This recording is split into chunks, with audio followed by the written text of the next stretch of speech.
Olá, queridos do YouTube, tudo bem com vocês? Estamos aqui em mais uma Pena Live. Olá, pessoal do Instagram, boa tarde para vocês. Estamos aqui em mais uma Pena Live.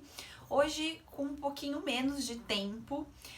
Por quê? Porque eu vou precisar sair um pouquinho mais cedo, que eu tenho aula logo mais na pós-graduação. Então, já até pedindo licença para vocês. Boa tarde, Bruno. Boa tarde, Bru.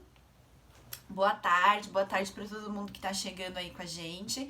Então, gente, como eu tava falando para vocês, hoje nós vamos acabar um pouquinho mais cedo a nossa Pena Live. Na verdade, a matéria é bem curtinha, porque na Pena Live passada, na Pena Live hashtag 17, eu falei com vocês sobre a questão da culpabilidade e sobre os elementos da culpabilidade. Então, falei sobre a imputabilidade, falei sobre a potencial consciência da ilicitude e a exigibilidade de conduta adversa.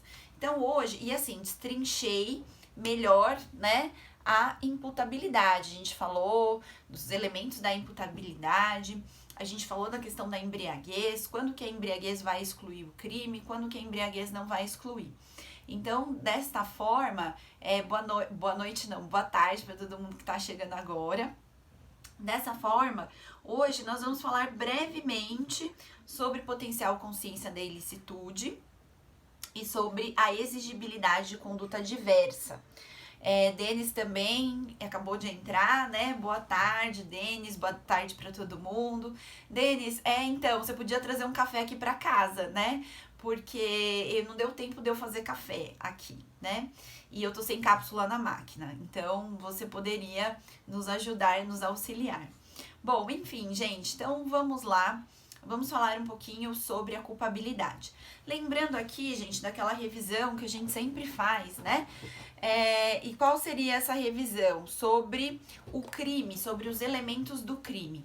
Então, de acordo com o seu aspecto analítico, crime é fato típico, antijurídico e culpável. São, portanto, os elementos do crime a tipicidade, a antijuridicidade ou ilicitude e a culpabilidade. Já falamos aqui nas nossas Pena Lives passadas sobre tipicidade, já falamos aqui sobre antijuridicidade ou ilicitude e hoje estamos terminando de falar sobre a culpabilidade. Na verdade, né, nós já estamos terminando as nossas Pena Lives. Se não me falha a memória, eu acredito que nós temos mais uma ou duas para tratarmos, para falarmos sobre a teoria do erro, sobre o erro no direito penal.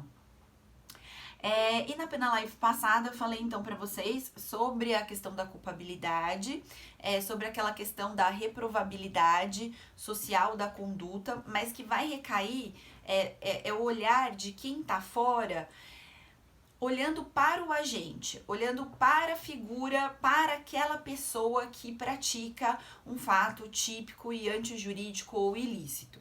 E nisso se diferencia da ilicitude, porque na ilicitude nós não vamos voltar o nosso olhar para o agente delitivo, nós vamos voltar o nosso olhar para a prática da conduta em si.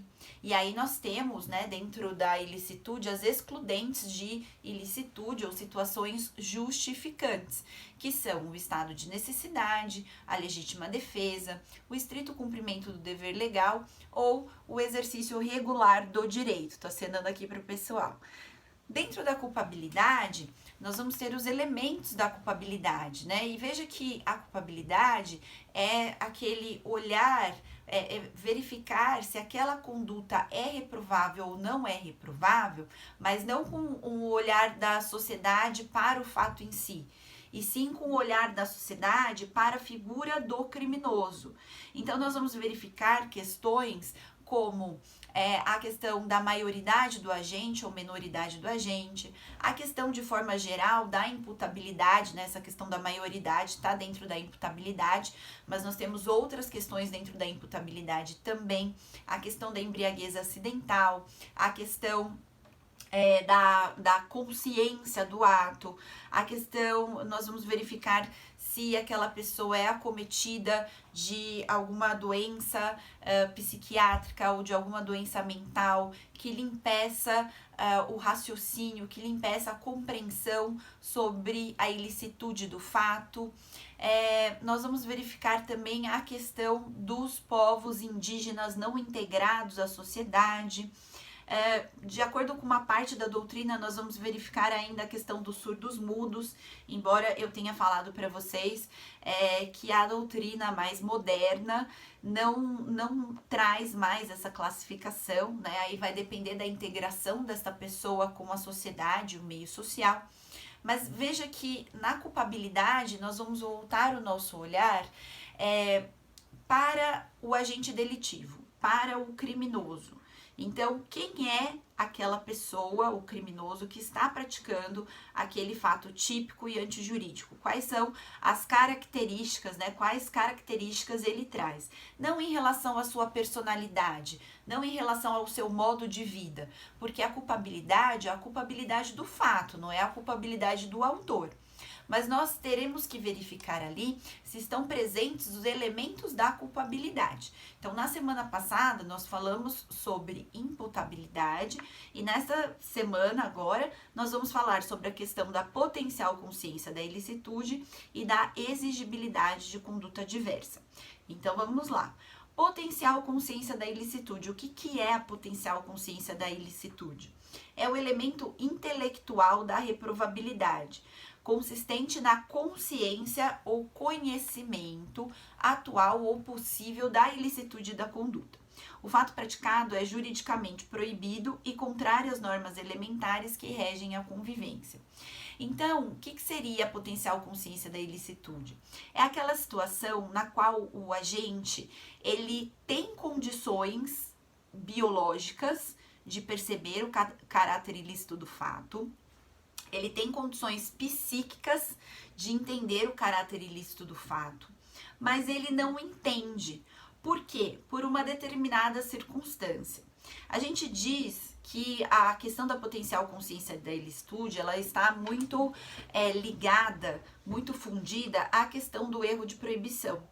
Por quê? Por exemplo, vamos supor uma alemã que venha para o Brasil. Uma alemã que seja médica e venha para o Brasil. E ela não sabe falar português, ela só sabe falar alemão e inglês.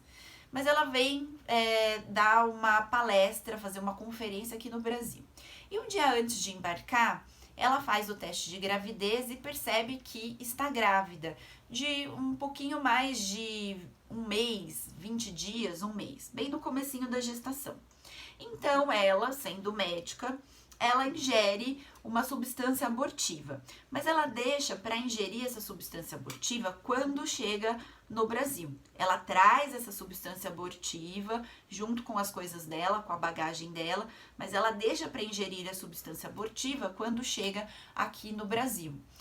E ela chega no Brasil, ela sai do aeroporto, ela pega um táxi do próprio organizador do evento, chega no hotel aqui no Brasil. No hotel ela fala assim, bom, eu tenho aí mais um dia antes de iniciar a conferência, eu vou ingerir a medicação abortiva, porque daí eu consigo ficar aqui em repouso, né, expelir o feto, e aí no próximo dia eu vou então dar a minha conferência. E veja que para ela, isso não é que é normal, natural, mas isso é possível. E por que é possível? Porque na Alemanha, o abortamento, ele é possível até o 3º mês de gestação. Então, para ela, não é uma conduta criminosa, tá? Não é que é uma conduta normal, natural, nada disso, porque a gente sabe que isso, inclusive, gera alterações no corpo da mulher, mas não é criminosa, ok? Então ela chega, ingere a medicação abortiva e tem o abortamento, só que esse abortamento causa nela uma hemorragia muito intensa, extremamente intensa.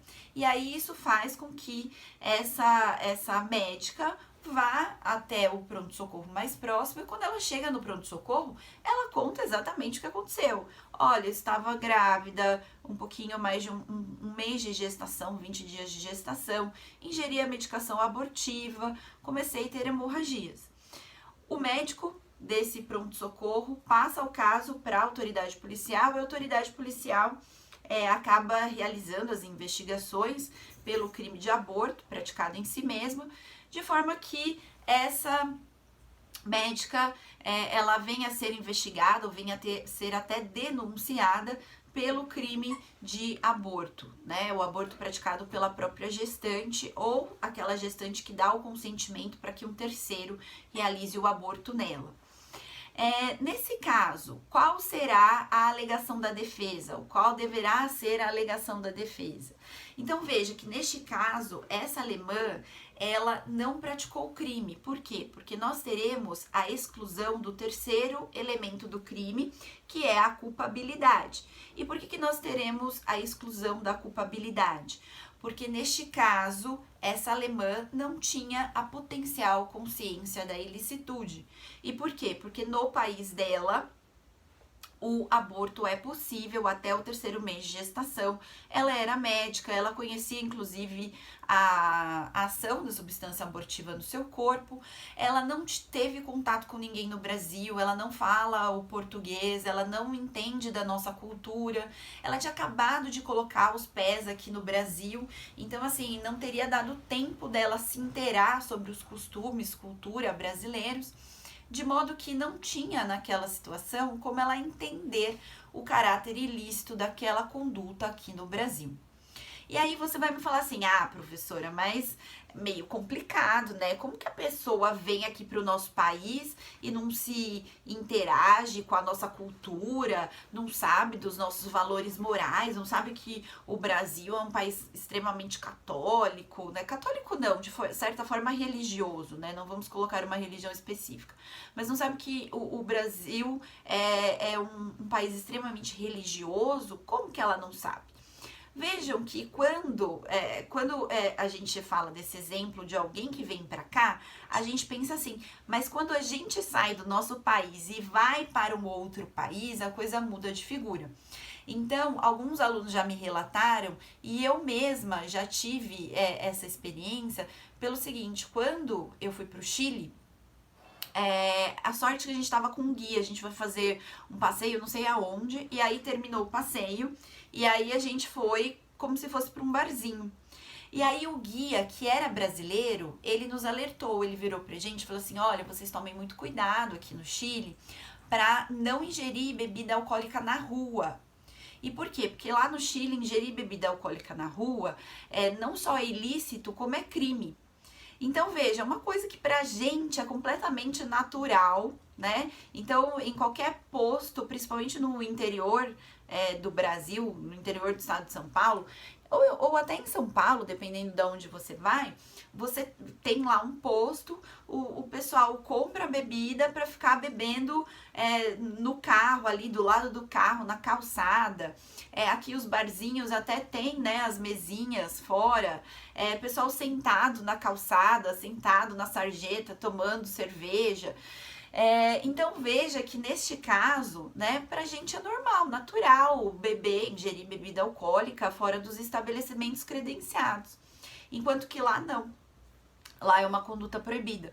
Então veja que quando a gente sai do nosso território, né, a gente sai do nosso país, do nosso ordenamento jurídico e vai para um outro ordenamento jurídico, a gente pode estar cometendo condutas ilícitas e até mesmo criminosas sem nem a gente saber. Então, é com base nisso que nós temos aqui, né, no ordenamento jurídico brasileiro, esse elemento da culpabilidade com a potencial consciência da ilicitude. O Denis já ficou preocupado, né? Ficou preocupado. Como assim, professora? Eu vou sair do Brasil, não vou poder beber?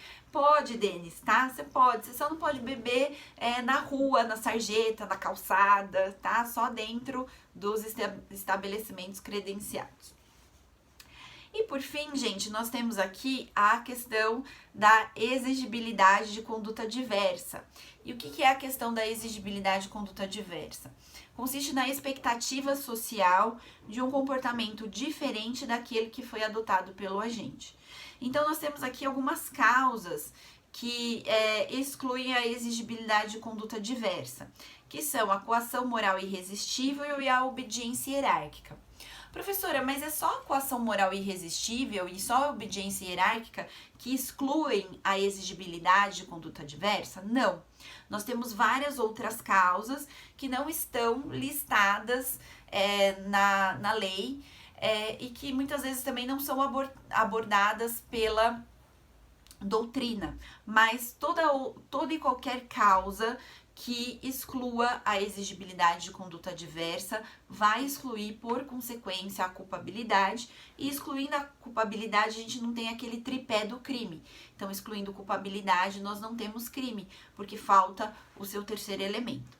Vamos falar um pouquinho, então, da coação moral irresistível e da obediência hierárquica. O que é a coação moral irresistível? A coação moral irresistível é a promessa de um mal injusto, grave e num lapso de tempo muito curto. Então, é a promessa daquele mal injusto e grave para aquele exato momento ou para alguns instantes seguintes. Nós vamos ter o caso da coação moral irresistível, por exemplo, num caso de ameaça de morte. Então, isso até já apareceu em exercícios da OAB, né? Aquele gerente de banco que quando é abordado pelos criminosos com uma arma apontada na sua cabeça, os criminosos falam: ou você abre esse cofre ou você vai morrer. E o gerente de banco vai lá e abre o cofre, então ele vai lá e coloca a digital dele para abrir o cofre ou digita a senha. Ele vai responder pelo crime de roubo? Não. Por que ele não vai responder pelo crime de roubo? Porque muito embora ele tenha ali atuado abrindo o cofre e permitindo desta forma que os criminosos tenham acesso à res furtiva, ao dinheiro, nesse caso ele agiu sob coação moral irresistível. Então, sob essa promessa de um mal injusto, gravíssimo e imediato, né? Naquele momento colocaram a arma na cabeça dele e falaram: ou você abre o cofre ou você vai perder sua vida.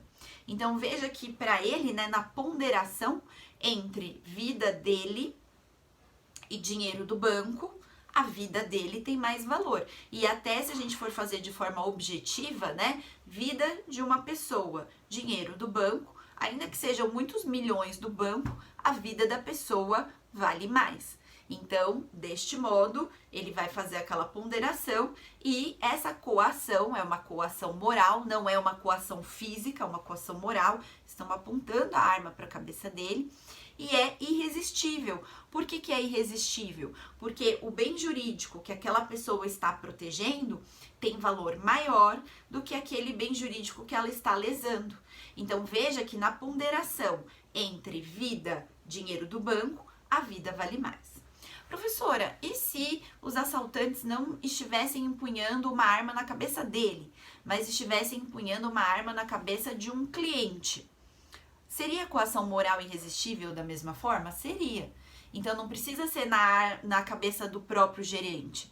Pode ser na cabeça de uma vítima, por exemplo, de uma pessoa que está lá no banco, de uma pessoa que seja cliente daquele banco, ou de uma pessoa que foi entregar um documento no banco, um office boy, né, uma determinada pessoa que foi fazer alguma coisa dentro do banco que nem cliente é. Mas vejam que, de toda forma, essa coação será uma coação moral irresistível. Por que irresistível? Porque aquela pessoa que está sendo coagida, ela vai fazer essa ponderação, né? Então, o gerente do banco, ele vai fazer essa ponderação. Bom, ou eu abro o cofre e permito o acesso dos criminosos àquele dinheiro, ou então eu fico de mãos atadas e esse cliente vai morrer, ou essa pessoa vai morrer. Então, a vida da pessoa tem mais valor do que o dinheiro do banco. Então, se eu abrir o cofre, não responderei pelo crime de roubo. A nossa segunda excludente de culpabilidade dentro da exigibilidade de conduta adversa é a obediência hierárquica. Então, o que é a obediência hierárquica? A obediência hierárquica é a obediência a uma ordem não manifestamente ilegal. Então veja que na obediência hierárquica, a ordem, ela será ilegal. Porque senão o agente estará no estrito cumprimento do dever legal. E estrito cumprimento do dever legal é causa excludente da ilicitude, não causa excludente da culpabilidade. Então a gente precisa fazer a diferença. Quando a ordem é legal, então quando aquela pessoa deve obedecer a uma ordem legal, nós estamos no terreno do estrito cumprimento do dever legal. Quando aquela pessoa obedece a uma ordem que é ilegal, mas não é escancaradamente ilegal, ela se traveste de legalidade, aí nós estamos no terreno da obediência hierárquica. Professora, você pode nos dar um exemplo para que a gente possa entender melhor a questão da obediência hierárquica? Então, veja, vamos supor uma situação de um juiz que expede um mandado de prisão preventiva em relação a determinado réu ou determinado investigado ante a prática do crime de adultério.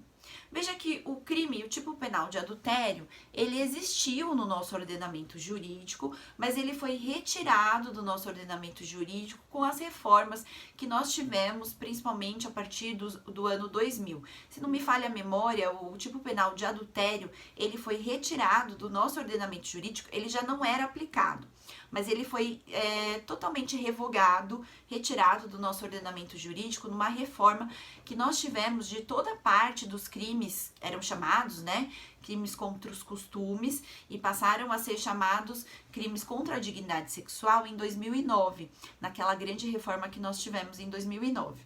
E aí nós tivemos a revogação expressa, porque até então o crime de adultério estava revogado tacitamente, e passou a ser revogado expressamente em 2009.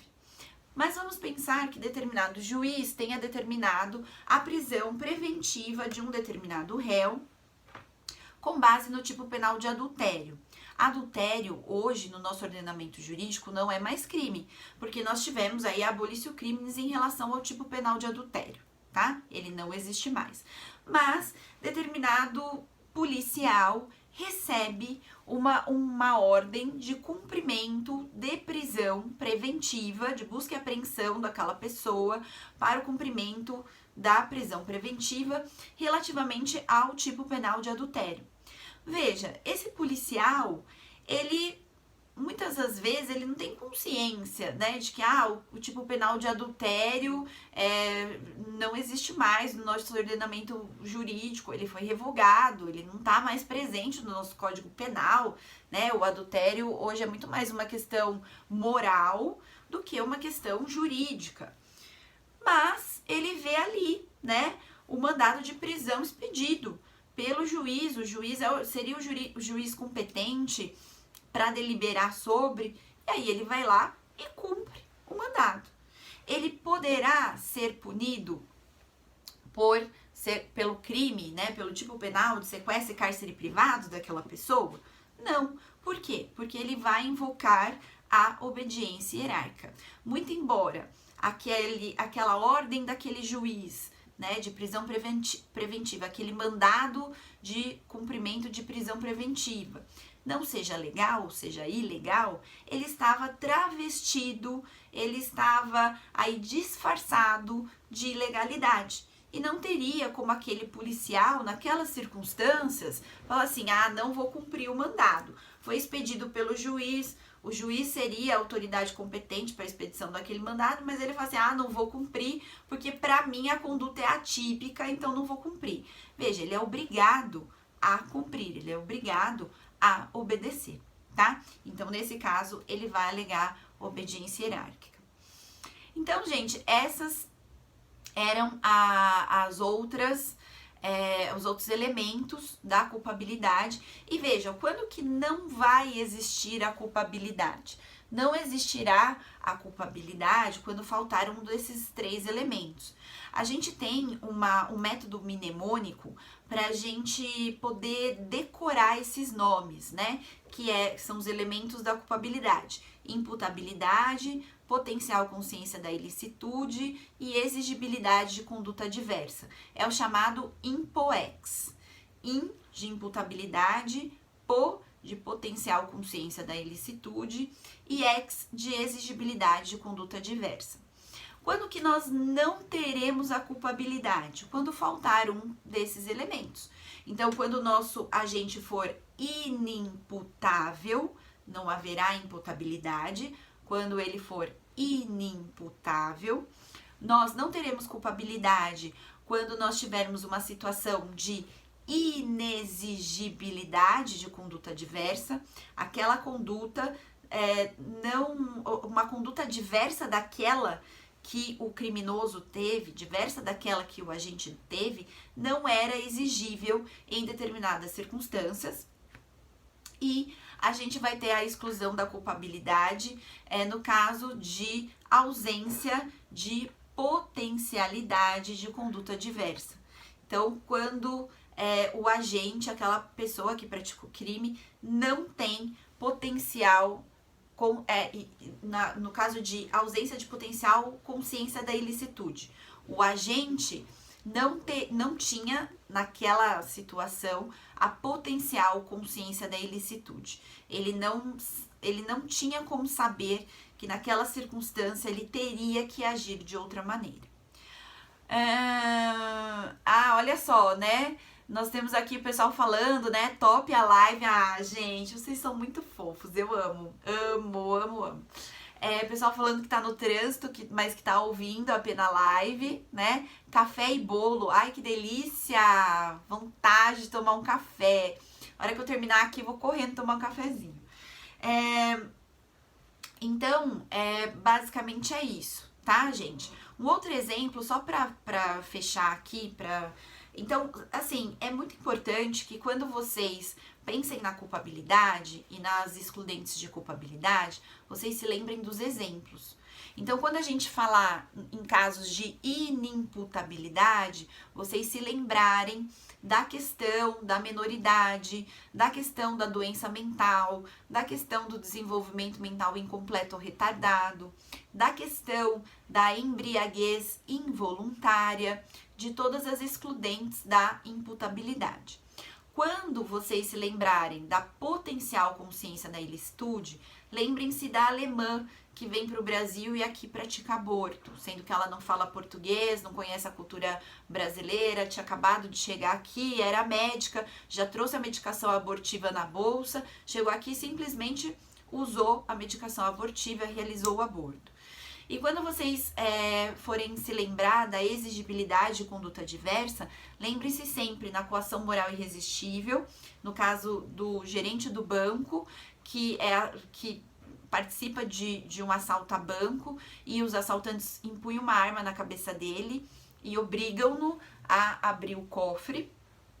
E no caso da obediência hierárquica, que é esse policial que recebeu um mandado de prisão para cumprir, ele vai cumprir esse mandado, ele verifica que o crime ali imputado ao acusado é o crime de adultério, né? Mas muitas vezes ele nem formado em direito ele não tem muita noção do que é o tipo penal de adultério e ele também não sabe que o tipo penal de adultério não existe mais no nosso ordenamento jurídico. Então, nesse caso, ele é obrigado a cumprir essa decisão judicial. Ele tem que cumprir essa decisão judicial, que muito embora seja uma decisão ilegal, muito embora seja uma ordem ilegal, ela é travestida de legalidade, tá? Aqui, gente, deixa eu ver aqui. Eu queria pegar um exercício da OAB, que é exatamente esse que eu falei pra vocês do gerente de banco. Eu não sei se ele está aqui. Acho que ele não está aqui. Deixa eu ver aqui. Vamos ver aqui, ó. Vamos ver se vocês acertam essa daqui. Pegar uma questão da OAB. Vamos discutir uma questãozinha da OAB aqui pra gente aquecer os motores. Patrício e Luiz estavam em um bar quando o primeiro, mediante ameaça de arma de fogo, então Patrício, obriga o Luiz a beber 2 copos de tequila, tá? Então, Patrício, mediante arma de fogo, obriga o Luiz a tomar 2 copos de tequila. Luiz ficou inteiramente embriagado. A dupla, então, deixou o local, sendo que Patrício conduzia Luiz, que caminhava com muitas dificuldades, porque ele estava completamente embriagado. Ao encontrarem Juliana, que caminhava sozinha pela calçada, Patrício e Luiz, se utilizando da arma que era portada pelo Patrício, constrangeram-na a com eles praticar sexo oral, sendo flagrados por populares que passavam ocasionalmente pelo local, ocorrendo a prisão em flagrante. Denunciados pelo crime de estupro, no curso da instrução, mediante perícia, restou constatado que Patrício era possuidor de doença mental grave e, aliás, que permanece até o momento do julgamento. Que quando da prática do ato era inteiramente incapaz de entender o caráter ilícito do seu comportamento. Situação, aliás, que permanece até o momento do julgamento. Então, veja, o Patrício, que tinha uma doença mental e que era completamente incapaz de entender o caráter ilícito do fato, porque ele era portador de doença mental grave, ele, mediante grave ameaça, colocou a arma na cabeça do Luiz e determinou que o Luiz, ameaçou o Luiz, constrangeu o Luiz a ingerir bebida alcoólica. O Luiz ingeriu a bebida alcoólica contra a sua vontade, ou seja, involuntariamente, e ficou completamente embriagado. Os dois saíram de lá, encontraram a Juliana, a vítima, e aí constrangeram os dois com a arma, constrangeram a Juliana a praticar sexo oral com eles. Veja que no caso, nós temos aí dois agentes, o Patrício e o Luiz, e nós temos que verificar se eles são ou não são, eles podem ser responsabilizados pela prática desse ato de estupro, desse tipo penal de estupro, né? Dessa conduta que se encaixa no tipo penal de estupro, ou se eles não vão responder por esse tipo penal. O Ministério Público requereu a condenação dos acusados. Não havendo dúvida com relação ao injusto, tecnicamente, a defesa técnica dos acusados deverá requerer nas alegações finais. Então, o que você, advogado, alegaria nas alegações finais para requerer a absolvição dos réus, né? Então, vamos lá. A absolvição dos acusados por força da inimputabilidade, aplicando, porém, medida de segurança para ambos. Então, vejam aqui, gente, por que não dá para pedir a absolvição dos dois por inimputabilidade? Porque, nesse caso, a gente tem aqui a questão da inimputabilidade do Patrício. Então, o Patrício é completamente inimputável por doença mental. E o Luiz, ele tem aquela questão da embriaguez, né? Da embriaguez involuntária. Agora, veja, até aqui tá certo, né? A absolvição dos acusados por força da inimputabilidade, aplicando, porém, medida de segurança para ambos. Então, veja, a medida de segurança, ela será aplicada apenas nos casos de inimputabilidade e de semi-imputabilidade por doença mental ou por desenvolvimento mental retardado. Ela não será aplicada para os casos de embriaguez involuntária, tá? Então, o erro dessa primeira alternativa tá aqui, na aplicação da medida de segurança. B. A absolvição de Luiz por ausência de culpabilidade em razão da embriaguez culposa. Então, veja, o Luiz não tem embriaguez culposa. A embriaguez culposa é aquela na qual a pessoa não deseja se embriagar, mas ela não toma os cuidados necessários e acaba embriagando-se. É a história daquela pessoa que fala assim, eu não gosto de beber, eu não quero beber, não quero me embriagar, mas vou tomar só um golinho. E aí ela toma só um golinho, depois ela toma só outro golinho, depois ela toma mais um golinho, com 3 golinhos ela já fica completamente embriagada. Então veja que embora ela não quisesse num primeiro momento, ela não tomou os cuidados necessários para impedir a sua embriaguez. Não é o caso dos autos. No caso dos autos, nós temos uma embriaguez completa e involuntária. Por que involuntária? Porque o Luiz, ele ficou embriagado mediante a grave ameaça exercida pelo Patrício. Letra C, a absolvição de Luiz por ausência de culpabilidade em razão da embriaguez completa decorrente de força maior, tá certo? E a absolvição imprópria de Patrício, com aplicação para este de medida de segurança, tá completamente certo. Por quê? Porque, veja, em relação ao Luiz, a gente tem a ausência de culpabilidade em razão da embriaguez completa e involuntária, decorrente de força maior, um fator externo que o obrigou a ingerir a bebida. Em relação ao Patrício, nós teremos absolvição imprópria. Por que absolvição imprópria? Porque ele será absolvido, já que não existe a imputabilidade e, consequentemente, a culpabilidade, mas este receberá a medida de segurança. E por que ele receberá a medida de segurança? Porque ele tem problemas mentais, porque ele tem... Aqui fala que ele... deixa eu só ver aqui qual o tipo de doença mental conduzia Luiz mediante contrária em Juliana. Patrício era possuidor de doença mental grave. Então, por que ele vai receber medida de segurança? Porque ele era portador de doença mental grave.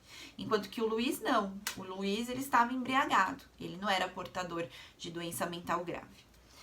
E a letra D, vamos ver por que a D tá errada. A absolvição imprópria de Patrício, com aplicação de medida de segurança, até aí tá ok. E a condenação de Luiz na pena mínima, porque a embriaguez nunca exclui a culpabilidade.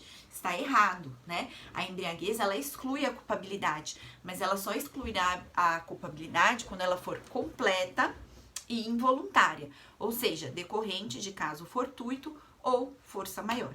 Então, a alternativa correta aqui seria a alternativa C, letra C de casa. E com isso, gente,